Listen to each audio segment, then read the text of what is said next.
राधे हरे कृष्णा। कैसे हो आप सभी लोग? आशा करती हूँ आप सभी परम मंगल में हो गए, स्वस्थ हो गए, अच्छे हो गए। सबसे पहले आप सभी को आमलकी एकादशी की अनंत और अनंत शुभकामनाएं। अच्छा, इस वाली एकादशी के ना बहुत सारे नाम है। इसको बोला जाता है आमलकी एकादशी, अर्थात क्योंकि इसमें आंवले के पेड़ की पूजा होती है। इसको बोला जाता है गोरा एकादशी, क्योंकि कहते हैं भगवान शिव विवाह के बाद सबसे पहले माता पार्वती को काशी इसी दिन लेके आए थे, इसलिए इसको गोरा एकादशी के नाम से संबोधित किया जाता है। कहते हैं काशी में ना जो भोले बाबा जी का अद्भुत श्रृंगार है, जिसको महाश्रृंगार की संज्ञा दी जाती है, वो केवल साल में 2 बार होता है। एक तो गोरा एकादशी, जिसको आंवला एकादशी के नाम से संबोधित किया जाता है, दूसरा आपका महाशिवरात्रि पर। तो इस दिन इसको गोरा एकादशी के नाम से भी संबोधित किया जाता है। इसको बोला जाता है रंग भरनी एकादशी, क्योंकि ऐसा बोला जाता है कि श्रीधाम वृंदावन में इसी दिन वृंदावन धाम की परिक्रमा का बहुत विशेष महत्व होता है। परिक्रमा मार्ग पे सभी ब्रजवासी रंगों से उत्सव बना रहे होते हैं, इसलिए इसको रंग भरनी एकादशी भी बोला जाता है। सोचिए, पूरे साल भर में 24 एकादशी आती है, जब भी अधिक मास होता है तो 26 एकादशी होती है, लेकिन आंवला की एकादशी ऐसी एकादशी है जो साल में 2 बार आती है, क्योंकि आंवला जो है वो भगवान विष्णु के थूक से उत्पन्न हुआ है। इसलिए आंवले की जो टेस्ट आप देखोगे ना, थोड़ा कसेला टाइप का होता है। आंवला की एकादशी पे आंवले का 5 प्रकार से उपयोग किया जाता है। एक तो आंवले के रस से नहाना, दूसरा आंवले का चूर्ण शरीर पे लगाकर स्नान करना, जैसे कि आप शैम्पू लगाते हो ना, ठीक उसी प्रकार से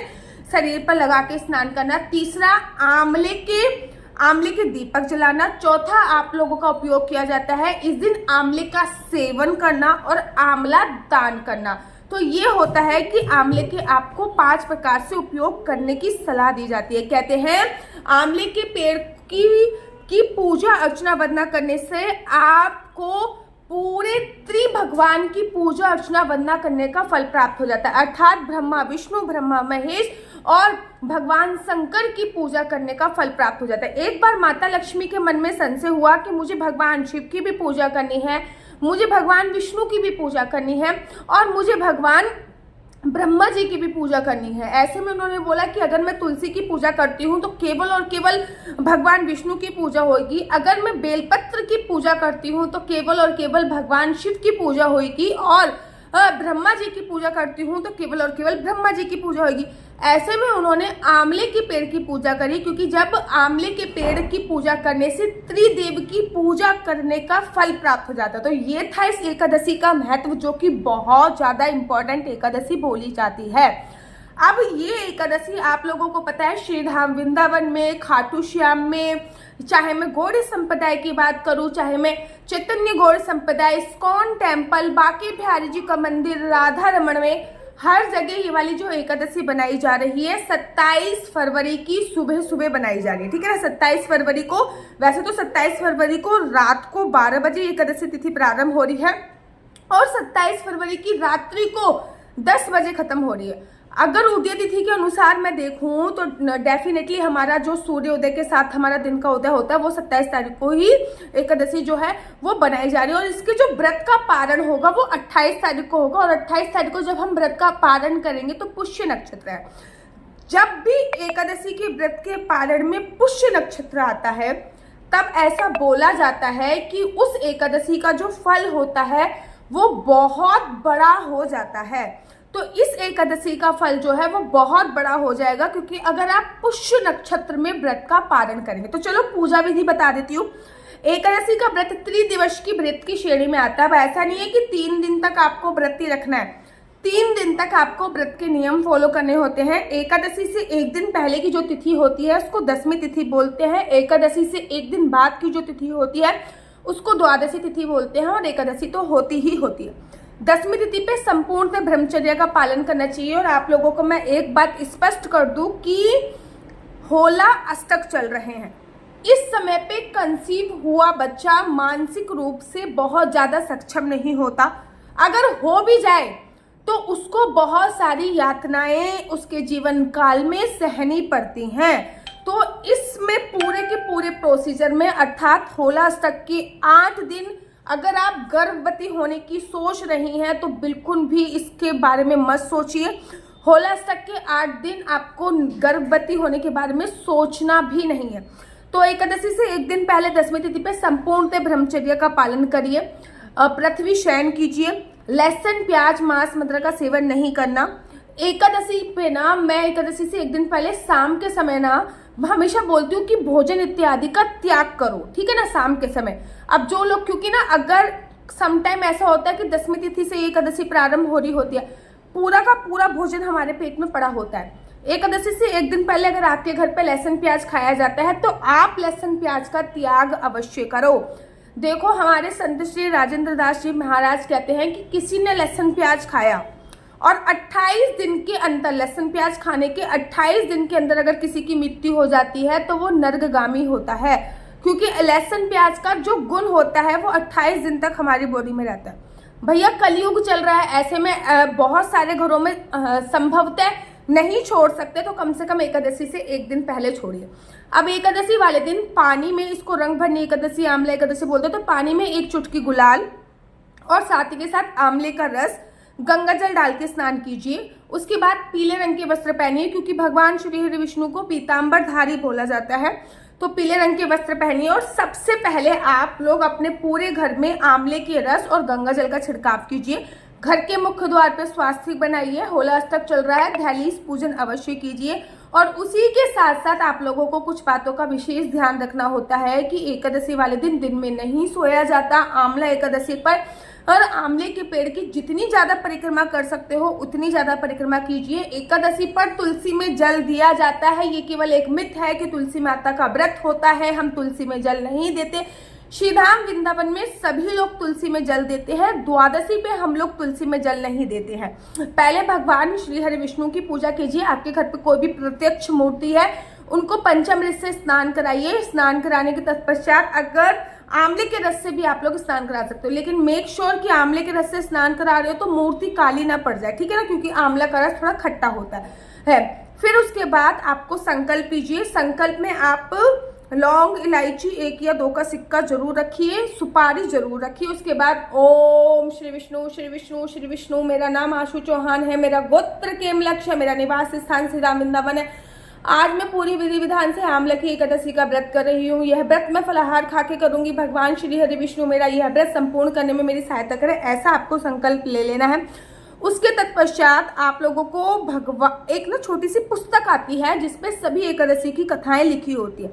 आप चाहो तो वो पुस्तक मुझसे भी मंगवा सकते हो, मात्र 30 रुपये उसका प्राइस है। उसके बाद वो पुस्तक से एकादशी की कथा पढ़िए। उसके बाद भगवान का प्रिय भोग लगाइए। आंवला की एकादशी पे भगवान को आंवले का भोग लगाया जाता है और इस दिन ऐसा बोला जाता है कि आप अगर कच्चा आंवला खाते हो, देखो कच्चा आंवला ना थोड़ा कसैला टाइप का उसका स्वाद होता है, तो कच्चा आंवला तो नहीं खा सकते, तो आप ना उसकी धनिया पुदीने की चटनी में आंवला डाल लीजिए, तो उससे आप कच्चा आंवला खा सकते हो। या फिर आंवले की कैंडी का भी भोग लगा सकते हो, जो भी चीज़ आपको इजीली उपलब्ध हो जाए, ठीक है ना, वो उसका भोग लगाइए। उसके बाद आरती कीजिए। आरती करने के बाद तुलसी माता की पूजा अर्चना वंदना कीजिए। तुलसी माता पे जल चढ़ाइए। जल चढ़ाने के बाद तुलसी माता की परिक्रमा कीजिए। रोज 4 परिक्रमा करते हो तो उस दिन 11 परिक्रमा कीजिए। तुलसी माता की आरती कीजिए, वहीं पे बैठ के गुरु के मंत्रों का जाप कीजिए। उसके बाद आंवले के पेड़ की पूजा अर्चना वंदना कीजिए।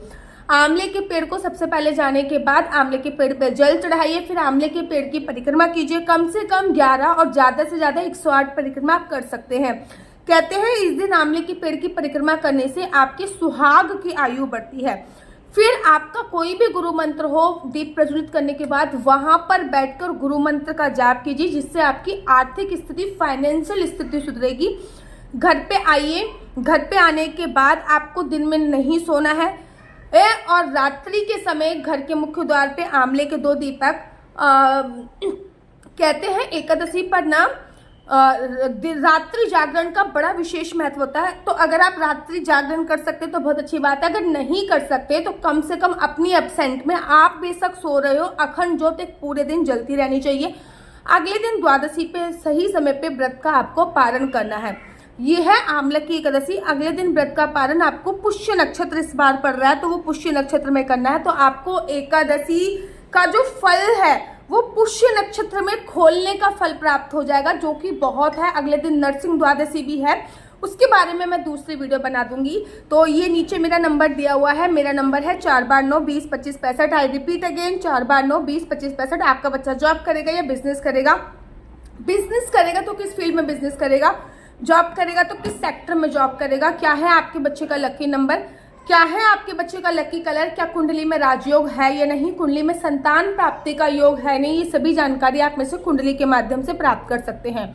याद रखिए, कुंडली देखना बिल्कुल भी फ्री नहीं है, कुंडली देखने के थोड़े से चार्जेस। और प्लीज इस नंबर पे मुझसे किसी भी प्रकार से कोई भी क्वेश्चन आंसर पूछने के लिए फोन मत कीजिएगा, क्योंकि ये नंबर केवल और केवल कुंडली दिखाने के लिए दिया हुआ है। राधे राधे, हरे कृष्णा। तो यहाँ पे हम आप लोगों के लिए लेके आए हैं असली तुलसी माला। विभिन्न विभिन्न प्रकार की हमारे पास असली तुलसी माला है। 30 रुपए से प्रारंभ होकर हमारे पास 1100 रुपए तक की तुलसी माला है। जप माला है, गले में पहनने वाली तुलसी माला है, 1 राउंड की तुलसी माला है, 2 राउंड की तुलसी माला है, 10 साल तक चलने वाली तुलसी माला है, और डबल राउंड की तुलसी माला है, 3 राउंड की तुलसी माला है, गांठ वाली जपने वाली माला है, बिना गांठ की जपने वाली माला है, राधा नाम के लॉकेट वाली माला है, और लैब सर्टिफिकेट द्वारा प्रमाणित तुलसी माला है, जिसमें हम आपको लैब का सर्टिफिकेट देंगे कि ये असली है या नकली है। बहुत सारी तुलसी मालाएं हम आपके लिए लेके आए हैं।